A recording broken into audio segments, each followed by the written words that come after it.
Assalamu alaikum students. My name is Mohammad Wais Sadiq and I am going to teach you class 10 mathematics. Students, last lecture में हमने miscellaneous exercise number 3 start की थी और इसका question number 1 complete किया था। आज हम क्वेश्चन नंबर 2 स्टार्ट करेंगे, तो आए चलते हैं व्हाइट बोर्ड की तरफ। लास्ट लेक्चर में हमने मिसलेनियस एक्सरसाइज 3 स्टार्ट की थी और इसका क्वेश्चन नंबर 1 जो कि था मल्टीपल चॉइस क्वेश्चंस पे, उसको कंप्लीट किया था। आज हम मिसलेनियस एक्सरसाइज 3 का क्वेश्चन नंबर 2 स्टार्ट करेंगे। क्वेश्चन नंबर 2 है right short answers of the following questions. तो यहाँ पे जो पहला पार्ट है वो है हमारे पास define ratio and give one example. तो रेशियो की जो डेफिनेशन है वो हमने इस चैप्टर के स्टार्ट में पढ़ी थी, उसी को यहाँ पे लिख देते हैं एंड देन उसकी एक्सप्लेनेशन देते हैं। ये है हमारे पास रेशियो की डेफिनेशन। अब रेशियो हमारे पास क्या होता है कि अगर हमारे पास दो क्वांटिटीज जो सेम टाइप की हो, गिवन हो, देन उनके दरमियान जो रिलेशन होता है उसको हम रेशियो कहते हैं। तो ये हमारे पास एक फॉर्मल डेफिनेशन है, ये चैप्टर 3 के स्टार्ट में लिखी हुई है। A relation between two quantities of the same kind measured in same unit is called ratio. If A and B are two quantities of the same kind and B is not zero, then the ratio of A and B is written as A ratio B. अब यहाँ पे हमारे पास जो दो quantities given है वो क्या है, A and B। तो उनके दरमियान का जो रिलेशन है उसको हम रेशियो में कैसे लिखेंगे, A रेशियो B। अब यहाँ पे ये जो कॉलन है ये हमारे पास रेशियो को रिप्रेजेंट करता है। और इसी तरह अगर रेशियो को फ्रैक्शन में लिखना चाहें तो उसको कैसे लिखेंगे, A रेशियो B को A ओवर B। नेक्स्ट हमारे पास रेशियो की एग्जांपल है, ये भी हमारे पास इसी चैप्टर के स्टार्ट में लिखी हुई है। If a hockey team wins 4 games and loses 5, then the ratio of the games won to games lost is 4:5 और 4/5। अगर यहाँ पे जो एग्जाम्पल गिवन है उसमें हमें क्या बताया गया, एक हॉकी टीम है, अगर वो 4 गेम्स जीत जाती है और 5 गेम्स हार जाती है, then the ratio of games won to games lost क्या होगा, 4:5। इसी तरह अगर यहाँ पे कहा जाता कि फाइंड करें ratio of games lost to games won, then हमारे पास क्या आता, 5:4। तो यहाँ से हम कह सकते हैं कि जो रेशियो में एलिमेंट्स का जो ऑर्डर होता है वो बहुत ज़्यादा इंपॉर्टेंट होता है। और यहाँ पे एक और चीज़ भी याद रखनी है कि रेशियो में कोई यूनिट्स नहीं होते, बिकॉज जब हमारे पास अगर एक क्वेश्चन में यूनिट्स गिवन है, हम उनको रेशियो की फॉर्म में लिखते हैं एंड देन फ्रैक्शन की फॉर्म में लिखते हैं, तो फ्रैक्शन का एक रूल है हमारे पास, न्यूमरेटर एंड डिनोमिनेटर में अगर सेम क्वांटिटीज आ जाए वो कैंसिल आउट हो जाती हैं। तो इस तरह हमारे पास जो यूनिट्स हैं वो भी कैंसिल आउट हो जाएंगे, इसी वजह से रेशियो में कोई भी यूनिट नहीं होता। तो ये थी हमारे पास रेशियो की डेफिनेशन एंड एग्जाम्पल। अब हम चलते हैं पार्ट 2 की तरफ। पार्ट 2 है हमारे पास डिफाइन प्रोपोर्शन।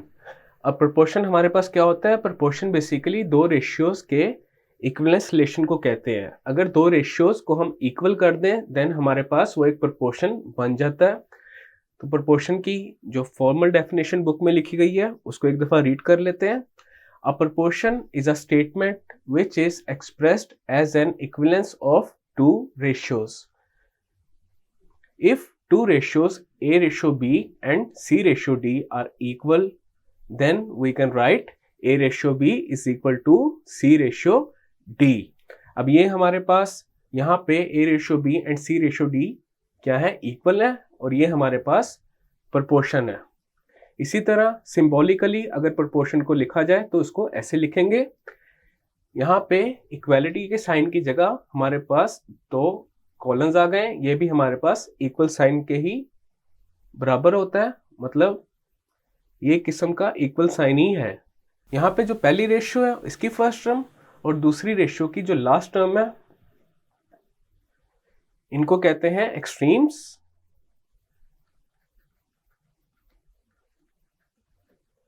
और यहाँ मिडिल में जो हमारे पास दो टर्म्स हैं B एंड C, इनको कहते हैं मीन्स। और प्रोपोर्शन का एक रूल है जो हम पहले भी पढ़ चुके हैं, वो क्या है, product of extremes is equal to product of means.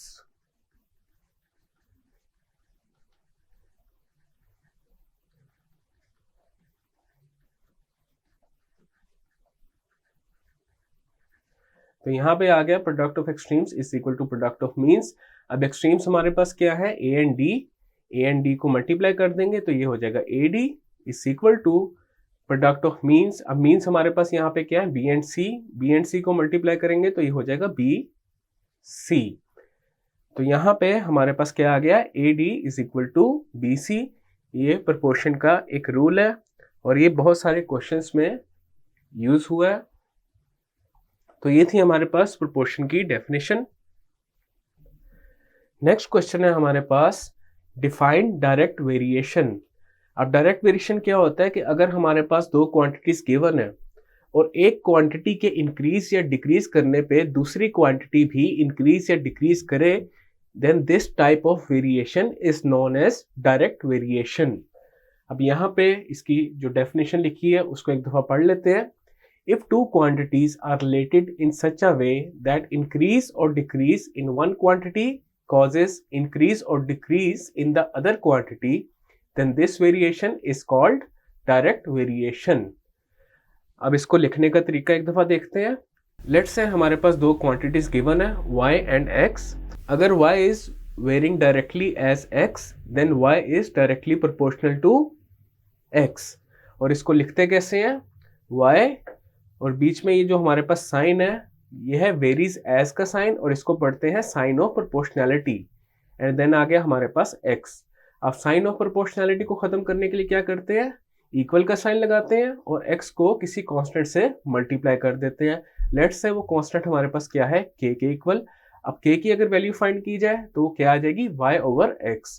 और यहाँ पे k is not equal to 0 है, बिकॉज अगर k इक्वल टू 0 हो जाए और यहाँ पे x के साथ मल्टीप्लाई हो रहा है तो ये y क्या हो जाएगा, 0 हो जाएगा। तो ये डायरेक्ट वेरिएशन नहीं कहलाएगी। इस वजह से k is not equal to 0 और k को क्या कहा जाता है, कांस्टेंट ऑफ वेरिएशन। नेक्स्ट है हमारे पास पार्ट 4, डिफाइन इनवर्स वेरिएशन। अब इनवर्स वेरिएशन में हमारे पास क्या होता है कि अगर हमारे पास दो क्वांटिटीज गिवन है और एक क्वांटिटी के इंक्रीज या डिक्रीज करने पे दूसरी क्वांटिटी डिक्रीज या इंक्रीज करे, then this type of variation is known as inverse variation। अब यहाँ पे जो definition लिखी है इसको रीड कर लेते हैं। If two quantities are related in such a way that when one quantity increases the other decreases is called inverse variation।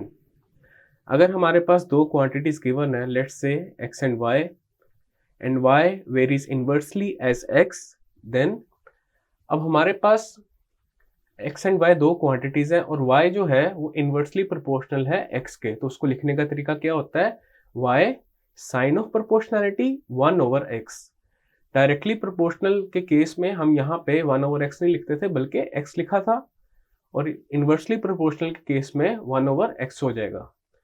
अब नेक्स्ट क्या करेंगे, साइन ऑफ प्रोपोर्शनैलिटी को खत्म करने के लिए क्या करेंगे, इक्वालिटी का साइन लगाएंगे और राइट साइड पे k से मल्टीप्लाई कर देंगे। तो ये आ गया y इज इक्वल टू के ओवर x। अब यहाँ पे k की हमारे पास क्या वैल्यू आ जाएगी, k is equal to Y X, और यहाँ पे k is not equal to 0 और k को क्या कहते हैं, कांस्टेंट ऑफ वेरिएशन। तो ये है हमारे पास डेफिनेशन इनवर्स वेरिएशन की। क्वेश्चन नंबर 5 है state theorem of componendo dividendo. अब ये हमारे पास जो डेफिनेशन है ये कहाँ से है, थ्योरम ऑन प्रोपोर्शन से दी गई है। हमने इससे पहले 4 थ्योरम्स पढ़े थे, theorem of invertendo, theorem of alternendo, theorem of componendo and theorem of dividendo. And then हमने पढ़ा था थ्योरम ऑफ कंपोनेंडो डिविडेंडो, और यहाँ पे उसी की डेफिनेशन पूछी गई है। अब उसकी डेफिनेशन हमारे पास क्या है, if a ratio b is equal to c ratio d, यहाँ पे a ratio b and c ratio d equal है तो ये क्या है, प्रोपोर्शन है। देन तो कंपोनेंडो डिविडेंडो थ्योरम की जो पहली प्रॉपर्टी है वो क्या है, a plus b ratio a minus b is equal to c plus d ratio c minus d। अब यहाँ पे क्या किया गया है, जो हमारे पास पहली रेशियो की फर्स्ट टर्म थी उसमें पहले सेकंड टर्म को ऐड किया गया ratio, and then first term में से सेकंड टर्म को सब्ट्रैक्ट किया गया। सिमिलरली राइट हैंड साइड पे भी वही केस है हमारे पास। तो ये है हमारे पास थ्योरम ऑफ कंपोनेंडो डिविडेंडो की first property. And second property है हमारे पास a minus B ratio a plus B is equal to c minus D ratio c plus D. अब फर्स्ट प्रॉपर्टी में जो काम किया था उसको रिवर्स किया गया है, पहले सब्ट्रैक्शन की गई है एंड देन एडिशन की गई है left hand side and right hand side पे। और ये है हमारे पास डेफिनेशन कंपोनेंडो डिविडेंडो थ्योरम की। नेक्स्ट है क्वेश्चन नंबर 6 जो कि है फाइंड x इफ 6:x। अब ये हमारे पास किस चीज का सिंबल है, प्रोपोर्शन का। देन हमारे पास क्या है 3:5। अब यहाँ पे हमारे पास पहले हम इसको इक्वालिटी का सिंबल डाल के लिख लेते हैं, तो ये आ जाएगा 6:x इज इक्वल टू 3:5। अब यहाँ पे हमने x को फाइंड करना है। तो हम जानते हैं, हम प्रोपोर्शन की डेफिनेशन में पढ़ चुके हैं कि ये जो हमारे पास पहली रेशियो की फर्स्ट टर्म होती है और दूसरी रेशियो की जो सेकंड टर्म होती है, ये दोनों हमारे पास क्या होती हैं, एक्सट्रीम्स। और जो मिडिल टर्म्स हैं दोनों, ये दोनों हमारे पास क्या होती हैं, मीन्स। तो हमने एक रूल पढ़ा है, product of extremes is equal to product of means. तो यहाँ पे आप क्या करेंगे, जो एक्सट्रीम्स हैं उनको मल्टीप्लाई कर देंगे और ये किसके इक्वल होगा, मीन्स के। 3 इंटू एक्स क्या हो जाएगा, 3x। अब यहाँ से क्या फाइंड करेंगे, x। तो हमारे पास यहाँ पे 3 मल्टीप्लाई हो रहा है x के साथ, जब ये दूसरी साइड पे जाएगा तो 6 इंटू 5 विच इज 30 उससे डिवाइड हो जाएगा, तो ये आ जाएगा 30/3। और जब इसको सॉल्व करेंगे तो x हमारे पास क्या आ जाएगा, 30/3 इज 10। x आ गया हमारे पास 10 के इक्वल। नेक्स्ट है हमारे पास क्वेश्चन नंबर 7। अब वो क्या है, if x and y square varies directly as। Question number 7 है हमारे पास, if x and y square varies directly and x is equal to 27 when y is equal to 4, find the value of y when x is equal to 3। अब यहाँ पे सबसे पहले देखा जा सकता है जो x है और जो y स्क्वायर है वो एक दूसरे के क्या है, डायरेक्टली प्रोपोर्शनल है। तो हम इसको लिख लेते हैं, x is directly proportional to y square। अब यहाँ पे हम क्या करेंगे, जो साइन ऑफ प्रोपोर्शनैलिटी है उसको खत्म करेंगे, तो ये आ जाएगा x is equal to k y square। अब हम फाइंड करेंगे k by putting x is equal to 27 and y is equal to 4। और k फाइंड करने के बाद k की वैल्यू को अगेन हम इसी इक्वेशन में पुट करेंगे ताकि हम x को लिख सकें इन टर्म्स ऑफ y। तो ये आ जाएगा हमारे पास 27 is equal to k into 4 square. तो k हमारे पास क्या आ गया, 27/16। अब हम क्या करेंगे, जो k की वैल्यू आई है उसको इस इक्वेशन में पुट कर देंगे, x is equal to ky square. तो ये आ जाएगा x is equal to 27/16 y square. अब नेक्स्ट हमने क्या फाइंड करना है, find the value of y when x is equal to 3। अब x को यहाँ पे 3 पुट करेंगे और y को फाइंड करेंगे, तो ये आ जाएगा 3 is equal to 27/16 into Y square. अब हमारे पास y स्क्वायर किसके इक्वल आ जाएगा, 16 इंटू 3/27। यहाँ पे सिंप्लीफिकेशन कर लेंगे थोड़ी सी, 3 into 1 is 3 and 3 into 9 is 27। अब हमारे पास जो y स्क्वायर है वो किसके इक्वल आ जाएगा, 16/9 के। तो 16/9 को लिख लेते हैं 4 स्क्वायर ओवर 3 स्क्वायर। स्क्वायर इसलिए ले लिया क्योंकि अब हमें y फाइंड करने के लिए दोनों साइड्स पे स्क्वायर रूट लेना पड़ेगा। तो यहाँ पे स्क्वायर रूट ले लेते हैं, लेफ्ट साइड पे एंड राइट साइड पे भी स्क्वायर रूट ले लेते हैं। तो हमारे पास ये जो स्क्वायर है स्क्वायर रूट से कैंसिल, और यहाँ पे भी ये जो स्क्वायर्स हैं स्क्वायर रूट से कैंसिल हो जाएंगे। y हमारे पास किसके इक्वल आ जाएगा,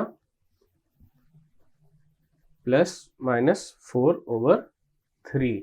अब ये प्लस माइनस क्यों आया, हम जानते हैं जब भी हम स्क्वायर रूट को सॉल्व करते हैं तो हमारे पास सोल्यूशन एक दफ़ा प्लस में आता है और एक दफ़ा माइनस में आता है, इसीलिए यहाँ पे y हमारे पास +-4/3 के इक्वल आ गया है।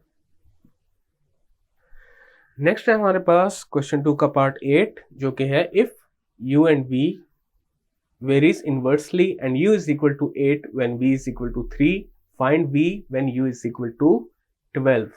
अब यहाँ पे जो u एंड v हैं वो एक दूसरे के इन्वर्सली प्रोपोर्शनल है, तो हम यहाँ पे लिख देते हैं u sign of proportionality 1/v। Inverse variation की डेफिनेशन में हमने पढ़ा था, जब दो क्वांटिटीज एक दूसरे के इन्वर्सली प्रोपोर्शनल हो देन हम उनको इस फॉर्म में लिखते हैं।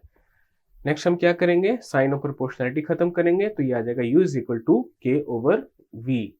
अब हम फाइंड करेंगे k को by putting u is equal to 8 and v is equal to 3। तो ये हमारे पास आ जाएगा 8 इज इक्वल टू K/3 और K यहाँ पे क्या आ जाएगा, 8 इंटू 3 इज 24।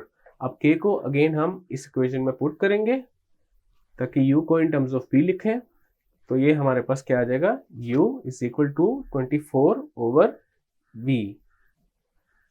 अब हमने क्या करना है, क्वेश्चन में हमारे पास K1 है, उसको देखते हैं। अब हमने V फाइंड करना है by putting U is equal to 12। तो U को 12 को इक्वल पुट कर देंगे तो ये आ जाएगा 12 इज इक्वल टू 24/V और V हमारे पास यहाँ पे क्या आ जाएगा 24/12। अब इनको सिंप्लीफाई कर लेंगे, 12 into 1 is 12 and 12 into 2 is 24। तो V हमारे पास किसके इक्वल आ गया, 2 के इक्वल आ गया। ये हमारे पास आ गया फाइनल सोल्यूशन। नेक्स्ट है क्वेश्चन 2 का part 9, find fourth proportional to 876। तो सबसे पहले फोर्थ प्रोपोर्शनल की एक दफ़ा डेफिनेशन को रिकॉल कर लेते हैं। अगर हमारे पास 4 क्वांटिटीज़ गिवन है और उनको प्रोपोर्शन की फॉर्म में लिखा जाए A/B is equal to C/D, then यहाँ पे जो D होता है हमारे पास वो क्या होता है, फोर्थ प्रोपोर्शन।